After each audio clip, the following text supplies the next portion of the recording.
Pemirsa, kembali terjadi laka air di Banyuasin akibatkan 3 orang meninggal dunia. 3 orang tenggelam yang hingga saat ini masih dalam pencarian. Kejadian berawal ketika speedboat yang membawa jenazah Ica menabrak perahu getek hingga speedboat pecah dan menenggelamkan penumpang ke sungai. Tim Basarnas Palembang yang mendapatkan informasi adanya kecelakaan air antara speedboat Sinar Agung yang membawa 9 orang penumpang serta membawa seorang jenazah balita Ica 4 tahun menabrak perahu getek yang membawa muatan kelapa sekitar pukul 12 malam.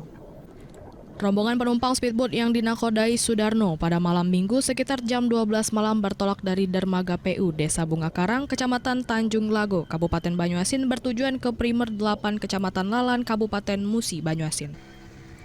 Namun saat melintas perairan Tanjung Serai, nasib naas menimpa. Diduga kuat akibat gelapnya malam sehingga menabrak getek bermuatan kelapa yang dinakodai oleh Hardi yang bertolak dari Sungai Bungin. Akibat dari laka yang terjadi menyebabkan speedboat Sinar Agung pecah dan tenggelam serta menimbulkan korban jiwa, luka dan hilang yang hingga kini masih dalam pencarian. Untuk mencari korban hilang, tim Basarnas mengerahkan 2 tim rescue menuju lokasi kejadian untuk melakukan proses pencarian terhadap korban.